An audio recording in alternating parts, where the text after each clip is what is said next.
जय गुरुदेव। जय गुरुदेव। नाम किसका? प्रभु का।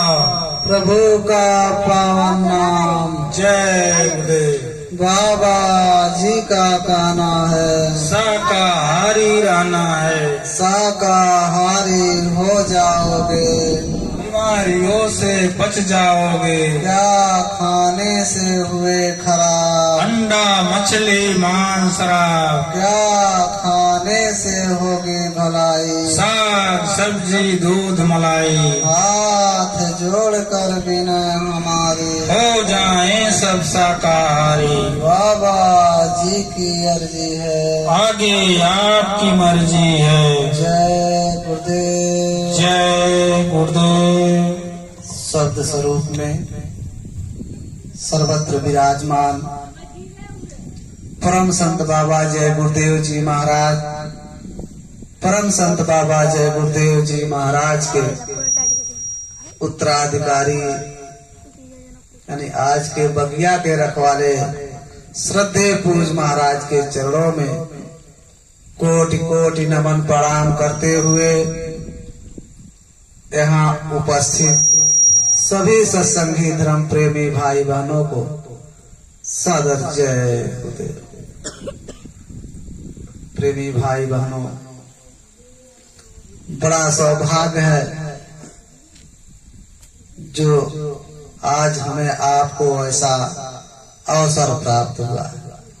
महात्मा कहते हैं कि ये अवसर तब मिलता है जब हमारे आपके जन्म जन्मांतरों के शुभ पुण्य कर्म संचय इकट्ठा होते हैं।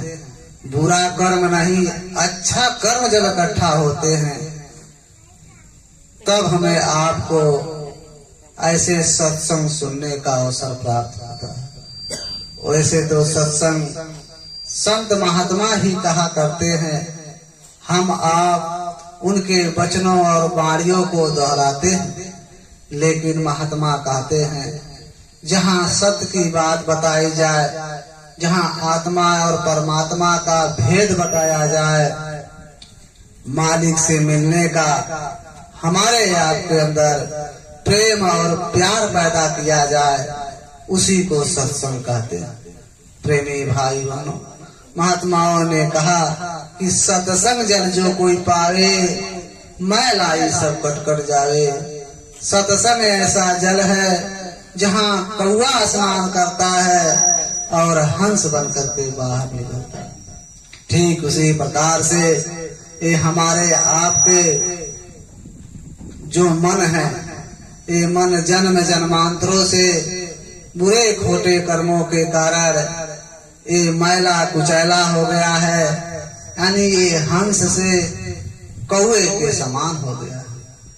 ये मन कौवे से हंस बनाने के लिए इसको सत्संग रूपी जल में जब तक स्नान हम आप नहीं कराएंगे, क्योंकि प्रेमी भाई बहनों, ये बाहरी जो जल है ये तो हमारा आपका शरीर साफ होता है, लेकिन जहाँ अंतर में हमारा आपका मन बैठा हुआ है, जो आत्मा बैठी हुई है, वहाँ तो ये पानी जा ही नहीं सकता, तो उसकी सफाई कैसे होगी? तो उसकी सफाई करने के लिए संतों महात्माओं ने यही सत्संग रूपी जल का बहाना। यही सत्संग रूपी जल ऐसा है जब इससे हम आप अपने मन को नहलाएंगे धुलाएंगे। कहने का मतलब जब हम आप सत्संग को सुनेंगे, उस पर अमल और विचार करेंगे, चिंतन करेंगे, तब ये हमारा आपका मन निर्मल और स्वच्छ होगा। प्रेमी भाई भाई, इसीलिए महात्माओं ने कहा कि सत्संग सुनना बहुत जरूरी है। जब तक हम आप सत्संग नहीं सुनेंगे, अब हम आप ये सोचते हैं कि भाई क्या सत्संग सुना जाए, वैसे हम भगवान का भजन करेंगे। अरे बच्चे को हम आप यदि ज्ञान हासिल कराना चाहते हैं तो हम आप विद्यालय में भेजते हैं। जब वो विद्यालय में जाता है तब मास्टर साहब जब पढ़ाते हैं तब वो बच्चा पढ़ पाता है। यदि हम ये सोच ले कि बच्चे को विद्यालय ना भेजा जाए, घर पे ही रख दिया जाए, पुस्तक ला दिया जाए तो बच्चा होशियार हो जाएगा, ऐसा संभव नहीं। क्योंकि वही पुस्तक जब मास्टर साहब पढ़ाएंगे, उनके मुखार बिंदु से जब वो निकलेगा तो बच्चा सारा सवाल समझ जाएगा। लेकिन यदि अपने मन से वो पढ़ लिख करके होशियार बनना चाहे तो ये कभी संभव नहीं हो। ठीक उसी प्रकार से यदि हम आप ये सोच ले कि भाई बिना सत्संग के, बिना संतों महात्माओं के हम भगवान का भजन कर लेंगे, भक्ति कर लेंगे, तो प्रेमी भाई बहन, जब ये संसार का विद्या नहीं संभव है तो परमार्थ का विद्या कैसे संभव हो सकता। इसीलिए जब सत्संग ही पढ़ाई है, जब हम आप सत्संग को सुनेंगे तो समझे हम परा विद्या यानी अध्यात्म विद्या की पढ़ाई शुरू कर दी, तब हमारा आपका मन लगेगा भगवान के भजन और भक्ति में। अरे प्रेमी भाई बहन, वास्तव में विचार किया जाए तो जब तक हम आप इस मनुष्य शरीर में बैठे हुए हैं तब तक ये बाल बच्चे, ये नाते रिश्तेदार, ये सगे संबंधी, ये कुटुंब परिवार वाले, ये सब अपने दिखाई देते हैं। और हम आप इन्हें अपना बनाने के लिए इतना अथक परिश्रम करते हैं, यानी यूं कह लो कि चोरी ठगी बेईमानियां भी कर लेते हैं। लेकिन महात्मा कहते हैं एक समय ऐसा आता है जब हमारे आपके शरीर से प्राण निकलेगा, यानी शरीर से जब संबंध छूटेगा तो प्रेमी भाई बहन, इन दुनिया वालों से भी नाता टूट जाएगा। नाते रिश्तेदार, सगे संबंधी, ये कुटुंब परिवार वाले सबसे नाता टूट जाएगा। जय गुरुदेव। थोड़ा आवाजिया कम कर दीजिए। अंतिम आदेश।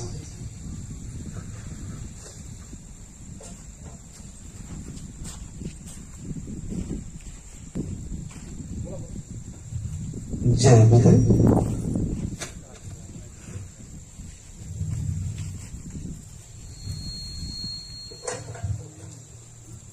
जय गुरुदेव।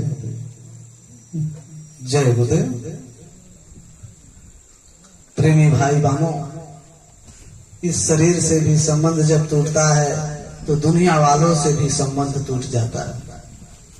अब आप विचार कीजिए, जिस शरीर से हम आप इतना अथक परिश्रम करते थे इस दुनिया वालों को अपना बनाने के लिए, जब ये शरीर हमारा आपका साथ नहीं दिया तो दुनिया में ऐसे कौन से लोग हैं, नाते रिश्तेदार हैं, सगे संबंधी हैं जो हमारा आपका साथ दे सकते हैं। इसीलिए महात्माओं ने कहा ये शरीर किराए का मकान है, ये पराया मकान है। किसी को 40-50 साल के लिए मिला होगा तो किसी को 80-90-100 साल के लिए मिला होगा। जितने जितने श्वासों की पूंजी उस भगवान यानी परमात्मा ने हमारे आपके अंदर दिया है, उसे भुगतने के बाद इस शरीर को यही छोड़ करके जाना होगा। क्योंकि ये शरीर ना आज तक किसी के साथ गया, ना ही किसी के साथ जा सकता है। तो महात्माओं ने कहा अरे भाई, कम से कम अपनी जीवात्मा के कल्याण के लिए कुछ थोड़ा बहुत काम कर लो। क्या काम करना है? अरे ना इस शरीर को इतना दुख देना कि ताकि हमारा आपका ख्याल यानी ध्यान, भक्ति भाव उस मालिक का कर ना सके, ना इतना सुख देना इस शरीर को ताकि हमारा आपका याद उस परमात्मा का ना आए। कहने का मतलब यह है कि वह मालिक ने जो हमें आपको ये मनुष्य शरीर दिया है केवल भजन भक्ति करने के लिए दिया हुआ है। लेकिन हम दुनिया के जीव इस मनुष्य शरीर को पा करके इतने अहंकार, इतने दूर में रहते हैं कि इंसान को इंसान नहीं समझते।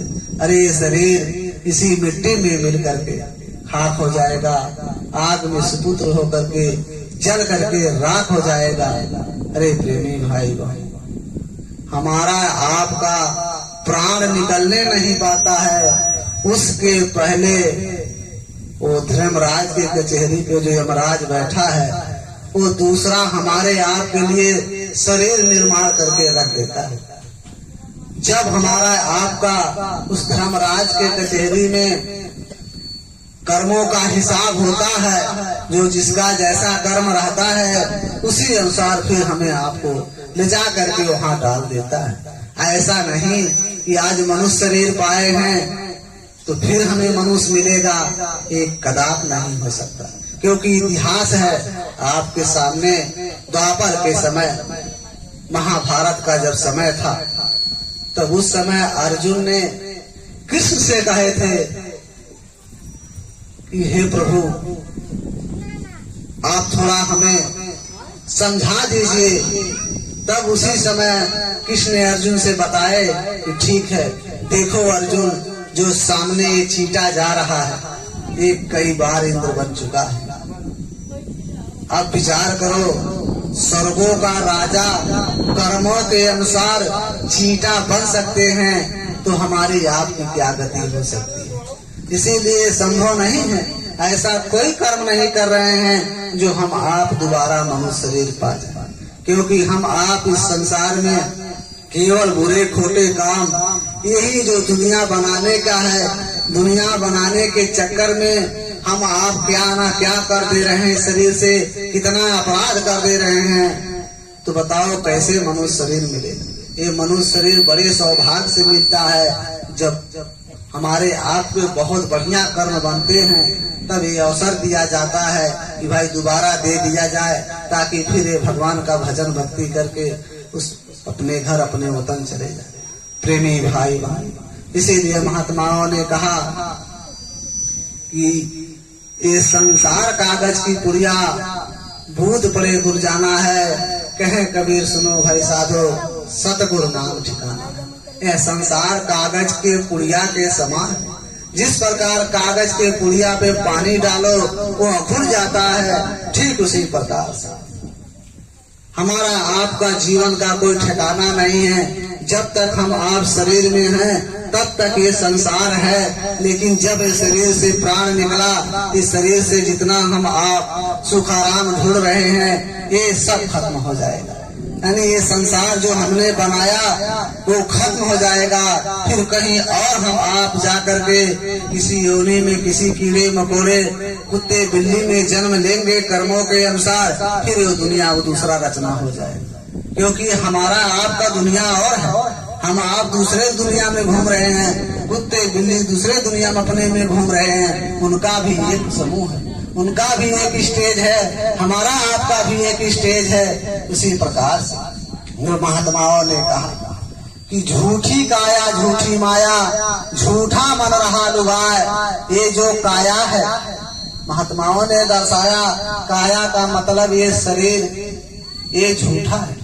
क्योंकि ये शरीर ना आज तक किसी के साथ गया, ना ही किसी के साथ जा सकता है। तो आप विचार करो, जो सामान हमारे आपके साथ जाने वाला नहीं है तो झूठा ही है।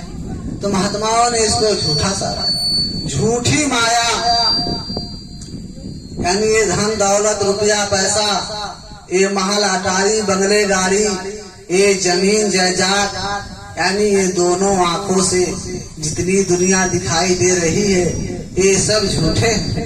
क्योंकि झूठे हैं, जिस समय इस शरीर से प्राण निकलेगा उस समय दुनिया जो दोनों आंखों से हम आप देख रहे हैं, ये दुनिया साथ जाने वाली नहीं है। जब ये शरीर नहीं साथ जाएगा, जिस आंख से हम दुनिया देख रहे हैं, जब ये आंख हमारे आपके साथ नहीं जाएगा, तो आप विचार करो, ये सब झूठे। अरे जमीन जायदाद, अरे हमारे आपके जो बूढ़े बुजुर्ग थे उनके नाम थे, जब वो यहाँ से चले गए ले करके नहीं गए तो फिर हमारे आपके नाम चढ़ गया, फिर हम चले जाएंगे किसी और का नंबर आएगा। यही सिलसिला चलता रहेगा, लेकिन साथ जाने वाला नहीं। प्रेमी भाई बहन, इसीलिए महात्माओं ने कहा यह संसार का एक सुई का नोक के बराबर ऐसा कोई सौदा नहीं है कि जो हम आप अपने साथ लेकर के जा सकते हैं। उस समय हमारे आपके साथ वही जाएगा जो हम आप इस मनुष्य शरीर को पा करके जो अच्छे बुरे कर्म किए होंगे वही साथ लेकर के जाएंगे वहाँ धर्मराज के कचहरी में। वहाँ फैसला वही सुनाया जाएगा। वहाँ आपसे हालचाल नहीं पूछा जाएगा कि आप किस जात बिरादरी के हैं, किस कौम मजहब से आए हैं, आप डॉक्टर हो कि मास्टर हो, आप जज हो कि वकील हो, आप नेपाल से आए हो कि हिंदुस्तान से आए हो, ये सब वहाँ चर्चा नहीं होगा। वहाँ केवल आपके कर्मों का हिसाब होगा। जैसा आप कर्म किए होंगे उसी अनुसार आपको फिर 4 खान नरकों में 4 खान 84 लाख योनियों में आपको डाल दिया जाएगा।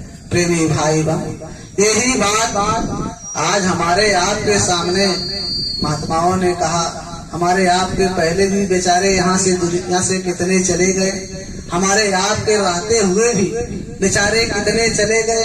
वो कहाँ गए होंगे, किस हालात में होंगे, वो आराम में होंगे कि तकलीफ में होंगे, इस पर हमने विचार नहीं। हमने विचार क्या किया? अरे कोई हमारे घर से चला गया यानी उसकी मृत्यु हो गई, चाहे पिताजी हो, चाहे बेटा हो, चाहे बेटी हो, चाहे माता हो, तो हम आप क्या करते हैं? मन की संतुष्टि करने के लिए जाते हैं छापा खाना पर, छपवा देते हैं एक शोक संदेश और लिखवा देते हैं कि मेरे पिताजी का स्वर्गवास हो गया, मेरे माताजी का स्वर्गवास हो गया। अब विचार करो, ये मान बढ़ाई के चक्कर में ये मन तो लिखवा देता है। अब पिताजी रात दिन दारू मांस मदिरा शराब खाते हो, चोरी डकैती करते हो, खून कत्ल करते हो, अब मरने के बाद स्वर्ग चले गए। तो जब सब के सब स्वर्ग ही चले जाएंगे तो नर्क किस लिए बनाया गया है? एक केवल मन की बड़ाई है। यही हम आप करके अपने मन को संतुष्टि करते हैं। लेकिन यही सब बात जब संतों महात्माओं ने देखा कि अरे भाई लोग वहाँ जाने अनजाने में बेचारे अच्छे बुरे कर्म कर रहे हैं, ज्यादा तो बुरे ही कर्म बन रहे हैं। वो आ रहे हैं धर्मराज के कचहरी में, यमराज के कचहरी में, वहाँ इनको फैसला सुना दिया जाता है और फैसले के अनुसार इनको मारा पीटा काटा जा रहा है, सताया जा रहा है, ऐसे ऐसे योनियों में इनको डाला जा रहा है। बेचारे तड़प रहे हैं। सारा दुख देखने के बाद तब महात्माओं ने सोचा कि भाई थोड़ा काम कर। तो महात्माओं ने सोचा कि अरे भाई अब ये सब संदेशा कैसे बताया जाएगा? तो वही संदेशा बताने के लिए महात्माओं ने हमारे आपके बीच में इस मनुष्य शरीर में अवतार लेकर के और आकर के हमें आपको समझाते हैं कि भाई कि हम आए वही देश से जहाँ तुम्हारो धाम, तुमको घर पहुँचाना एक हमारो काम। प्रेमी भाई बहन, महात्माओं ने कहा कि हम वही देश के वासी हैं जिस देश के तुम रहने वाले हो। तुम अपने घर चलने की तैयारी करो, अपने वतन चलने की तैयारी करो। ये देश तुम्हारा नहीं है। अब इससे कैसे पता चलेगा? अब कोई कह दे कि दुनिया हमारी नहीं है, ये दुनिया पराया है, तो कहते भाई दुनिया हमारा और कौन है? देखो प्रेमी भाई, ये दुनिया अपना होता, ये देश अपना होता तो हम आप कभी मरते नहीं, कभी बुढ़े नहीं होते, कभी बीमार नहीं होते, कभी अपने घर से भगाए नहीं। कोई आदमी अपने घर से भगाया नहीं जाता है, वो अपने घर में आराम से रहता है। लेकिन हमारी आपकी गति क्या है? किसी को कोई ठिकाना नहीं। कोई 5 बरस में चला गया, कोई 10 बरस में, कोई 20, कोई 40, कोई 100 बरस में, सबको यहाँ से जाना है। कोई ऐसा इंसान नहीं है। इतने प्रेमी जन बैठे हो, यदि किसी से पूछ लिया जाए कि आप सुखी हैं तो कोई नहीं कहने वाला है। कोई कहेगा मैं बाल बच्चों से दुखी हूँ, कोई कहेगा धन दौलत से, कोई कहेगा शारीरिक से, यानी अनेक प्रकार के दुख कोई ना कोई उनको घेरा हुआ है। कोई सुखी नहीं है। तो विचार करो, ये अपना घर कहाँ है? घर अपना होता तो हम आप सुखी रहते। इससे यही पता चलता है हमारा आपका घर कहीं और है, हम पराये देश में आए हैं। जैसे हम आप धन दौलत कमाने के लिए ये अपना गांव घर शहर छोड़ करके कहीं दूसरे देश दूसरे शहर में चले जाते हैं, उसी प्रकार से हम आप पराये देश में आए हैं। धन दौलत कमाने का मतलब भजन भक्ति कमाने के लिए ये मौका दिया गया है। जब ये भजन भक्ति करके हम आप ये दुनिया को, ये पराये देश को, परदेश को छोड़ करके अपने घर चले जाओ, आराम से रहो प्रेमी भाई बहन। उसी लिए हमें आपको ये दुनिया मिला है, उसी में हमें आपको मनुष्य शरीर मिला। तो महात्मा कहते हैं ये मनुष्य शरीर बड़े सौभाग्य से मिला है, इसे पा करके कम से कम किसी संत महात्मा से भेंट दीदार कर लीजिए, उनके बताए हुए रास्ते पर चल करके अपनी जीवात्मा का कल्याण करा लीजिए। हम यही कहना चाहेंगे प्रेमी भाई बहन, जो जाने अनजाने में श्वासों की पूंजी चली गई वो तो चला गया, लेकिन बाकी जो श्वासों की पूंजी हमारे आपके अंदर बचा हुआ है, अब कम से कम संत महात्मा की तलाश कर लें, ऐसे गुरु की तलाश कर लीजिए जो परा विद्या का ज्ञान हो, जानकार हो। जैसे बच्चे को विद्यालय में पढ़ाई पढ़ने के लिए भेजते हैं, उसी प्रकार से जब हम आप संतों महात्माओं के दरबार में जाएंगे, जब उनके सत्संगों पढ़ाइयों को पढ़ेंगे, वो बताएंगे ऐसी जुक्ति, ऐसा रास्ता देंगे, जब उसका कमाई करोगे तो आपका लोक भी अच्छा रहेगा, परलोक भी अच्छा रहेगा।